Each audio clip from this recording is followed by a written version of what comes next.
Hi everyone, welcome back to my channel. If you're new, my name is Monica and today I'm doing a review of the Marea Tarot. This is one of the very few reviews that I'm doing this year because I'm not backing any Kickstarter decks this year. In fact, I backed this last year, but it arrived only a few weeks ago.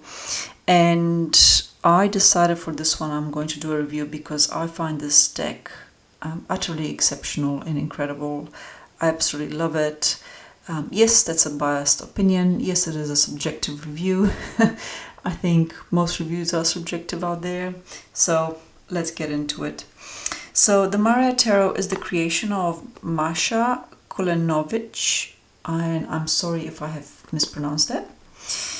And as far as I know, she did try to get this backed on Kickstarter prior to her latest attempt when she was successful. So on the first attempt she was not successful and she tried again, and I'm so glad that she did, and it was well worth the wait. It did take a longer time to arrive, and as I said, I think it's a deck of exquisite quality. So let's open it up and have a look. So the box, starting with the box itself, it's a really well done box, and I think I dropped mine, which is why it's a bit dented in the corners, but it's really super sturdy, and it comes with a magnetic it's a magnetic closure, so it makes it really easy to open and to close. And then we've got the cards inside, and when you open it up, the text says break out of your shell and free your soul. So these are the card backs. Let's get them all out. And then what we also have, in addition to the cards themselves, is a booklet. We also have the, like a numbered card. However, none of the backers received their decks numbered. And Maša did send an email advising to put your, backer number from Kickstarter onto this card. And if you purchased any additional decks, she has sent through, like extra numbers to write down. And I just haven't gotten around to doing mine. It's a reminder I actually need to do this. And I've also kept there 2 extra additional cards that you will see when I do the flip through. Okay, so we've got the booklet, and then we also have a Tree of Life, sort of like a flyer, but the material that this is made in is like, it's not flimsy paper, it's really good quality. You can tell this won't tear up easily. It's not like it's not papery feel, it's got more like a thicker feel to it. I really like this, it's really nicely done.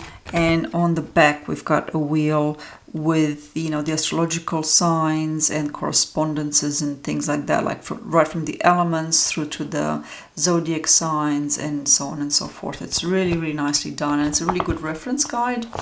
So I like the way she's done that. So that's in there.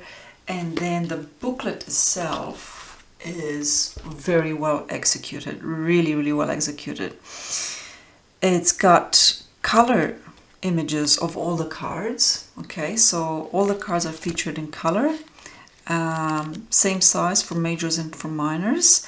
And then for each card you will have the element. You're going to have some Kabbalah information, I believe. I'm not into Kabbalah myself. Then you're going to have the astrology information, minor arcana correspondences, and then finally the symbolism, which I think it's really nice that she has included, a bit of a blurb on the symbolism, because as a reader that reads with a deck, both myself and for clients, I really appreciate having a bit more information from that pragmatic reader perspective. It's lovely to have all the symbolism and all the correspondences and all this sort of stuff, but when you're reading for a client, sometimes that may come through as being useful, but a lot of the times it doesn't. So I like that she's gone through the extra effort and put this in. But yes, the booklet is really, really nicely done, a quality work. And so all the cards are featured in it. There's also a bibliography at the back and a bit about Maša herself. And so, yeah, I was pleasantly surprised to see the booklet, you know, in the way that it's been done. You know, 10 out of 10 for it, to be honest. I really, really like that. I feel like it's just got the right amount of information. Not too much, not too little, just it's succinct. Okay, so that's that. And then we've got the cards themselves. So what I'm going to do is very briefly talk about some of the cards that I like, and then do a flip through, because I think really when it comes to tarot deck reviews, it's the flip through of the cards that really tells you everything you need to know, whether you'll gel with it or not, or so I think. But nonetheless, I would like to give some comments on the cards. Now, I would say that the only thing that I find to be not a negative, but it's a matter of personal preference, is that they're quite big, okay, and I do have small hands, and I do find them quite wide, and I've thought about trimming them, but you know, I'm no Dawn Michelle. I'm not going to even attempt to trim a deck that's such good quality as this one without doing some practice on some cheaper decks first, and I just have never gotten into that at this stage. So maybe in the future I will.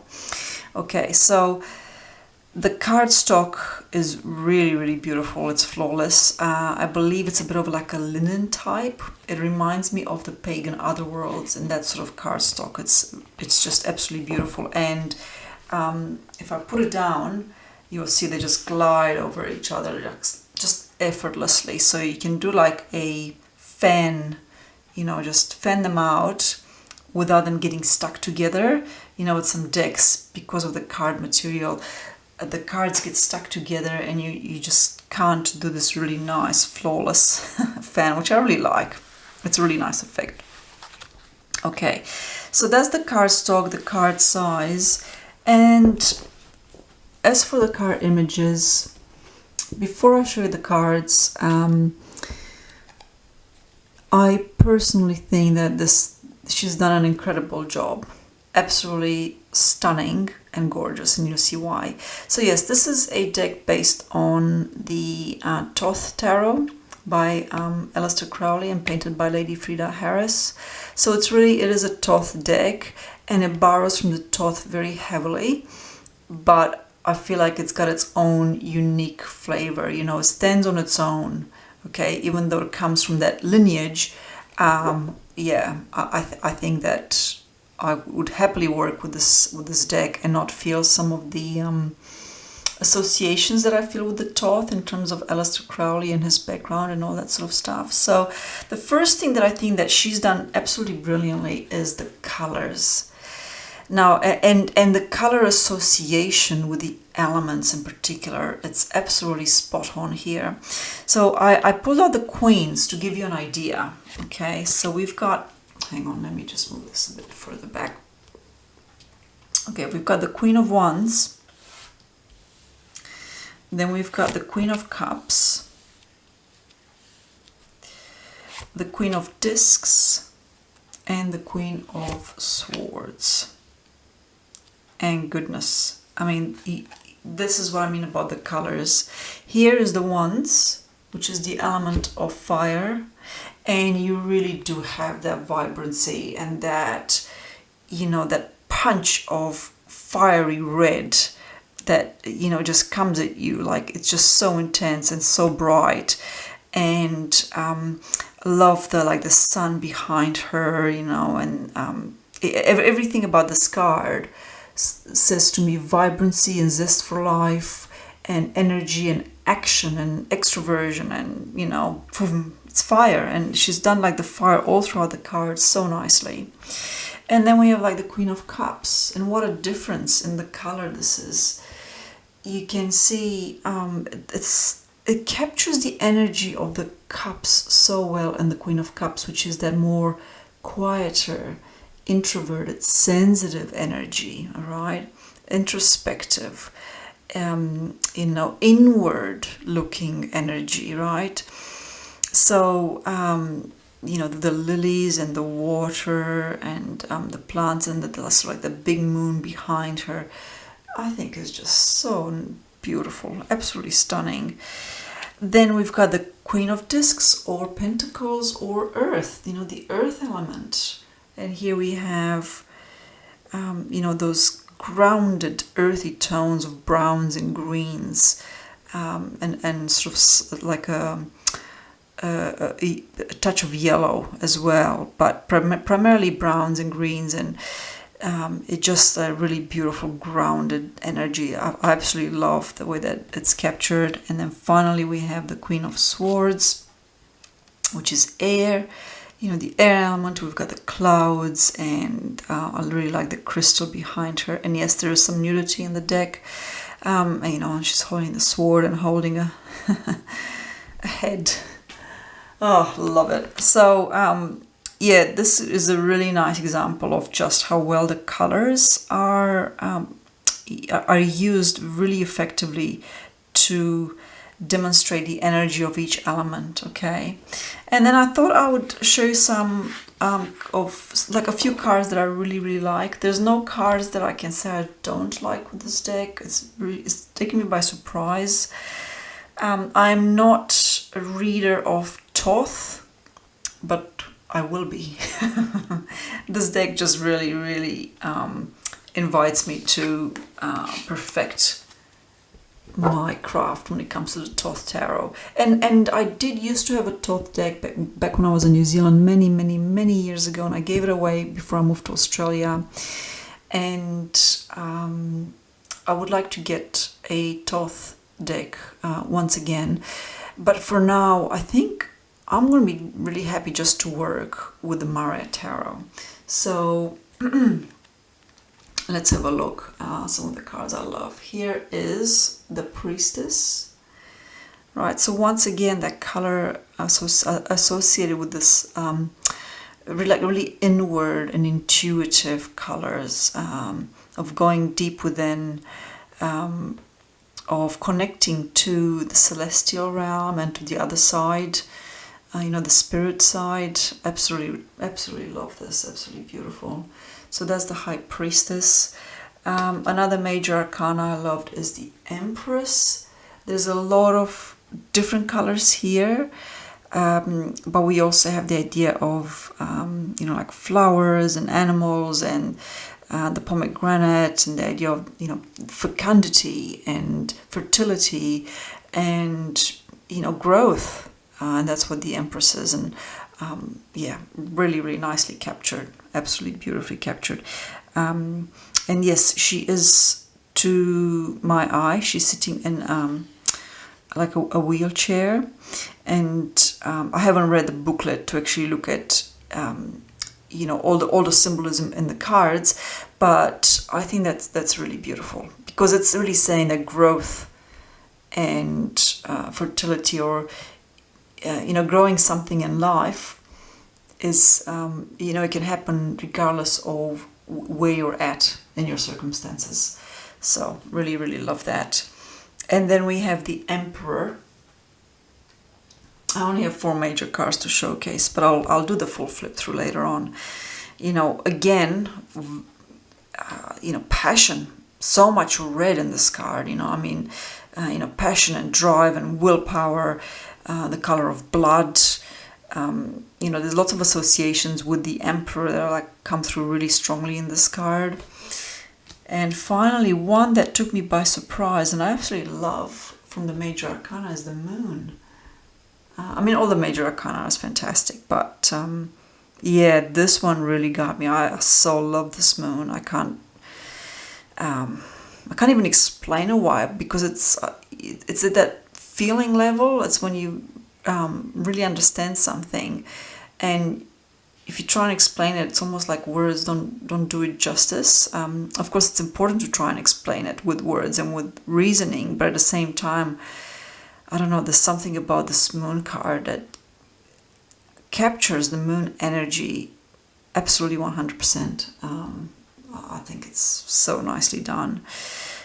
So, and then we've got some minor arcana cards. So the minor arcana are, you know, like pips, but they're just more elaborately illustrated than, you know, just having just normal pips. I don't know how to explain it, but that's the Ace of Cups. Absolutely love this.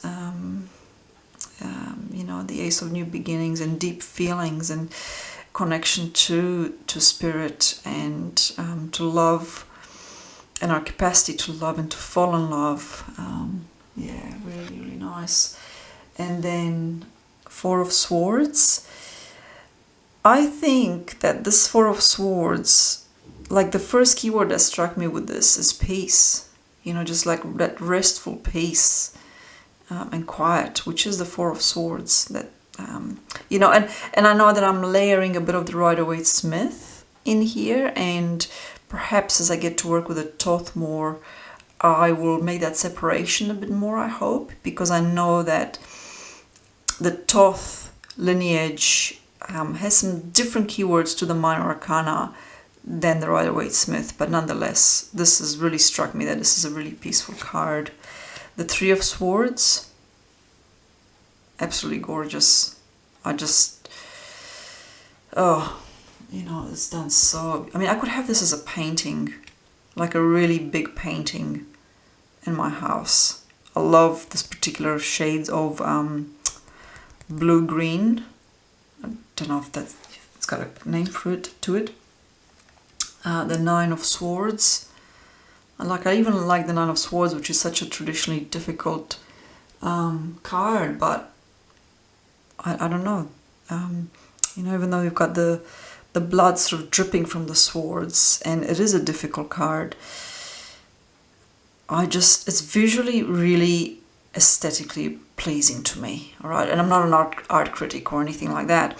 And of course, one of the things you might have seen is that you've got the planet and the element, okay? So, and in each of the cards associated with it, Three of Discs or Three of Pentacles, Five of Discs. So with the fives, you know, if you think about the Five of Pentacles, and of course in the Rider-Waite-Smith, it's a really difficult card. And what's interesting here is that the pentagram is inverted, okay? It's not upright. And whenever I see an inverted pentagram, to me, it's not a positive symbol, okay? It's never been a positive symbol to me to have an inverted pentagram. So yeah, Eight of Cups. This is another painting I would love to have in my house, like really big on the wall. I just think they're just so gorgeously done, and they've almost got like that, like a romantic feel to them, which the Thoth, as was painted by Lady Frida Harris, certainly has that, you know, a romantic touch to it, in my opinion. But this, I think, is even more so, absolutely. Again, the Five of Cups. So the Five of Cups, again, it's a card with very heavy negative associations like loss and regret and pain, you know, mourning and things like that. And again, we've got the inverted pentagram. Eight of Swords. I just like the color in this one. I don't know if it's coming through. There we go. It's really hard to capture some of these colors. And then the Two of Discs, and I love the snake pattern. I think that's to me, looks like a pattern of a snake, scales on a snake. Anyway, I think that's gorgeous. So, yeah, just a very quick selection of some of the cards, and I just think that each and every card is an incredible work of art. And I just want to say, so when I first bought this deck, I did not think that I would use it for pragmatic type readings. I thought that this would be more like an inward type deck, like, you know, very spiritual, because it doesn't have scenes from day-to-day life, right? It doesn't have people carrying groceries and, you know, any of the mundane day-to-day life things that we do, and that it's often shown in many of the Rider-Waite-Smith tradition type decks. And so I didn't think that I would use it for those type of questions, like day-to-day mundane questions, until last week I did, and it certainly can be used for that. Like it was spot on. It gave really good guidance. It's just amazing that the information came through, even though the minor arcana is, you know, it's illustrated pips, essentially, very nicely illustrated pips. But yeah, that caught me by surprise, and it just makes me want to work with this deck even more. So before I do the full flip through, I'm just gonna draw 3 cards, okay, and then see what the booklet's got to say in terms of the symbolism for the cards. So let's have a look. I'm just gonna give it a shuffle and then open it up, cut, and let's have a look and see which 3 cards are going to show up.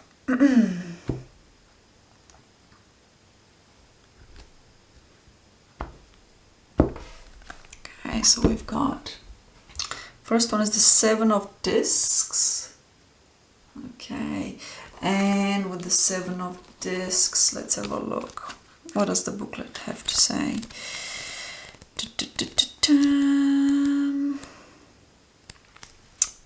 Okay, the symbolism, the 7 discs are represented by a stem of rotten tomatoes, oh dear, that form the geometric figure rubus, a symbol of bloodshed and misfortune. The vegetation in the background appears withered or dead.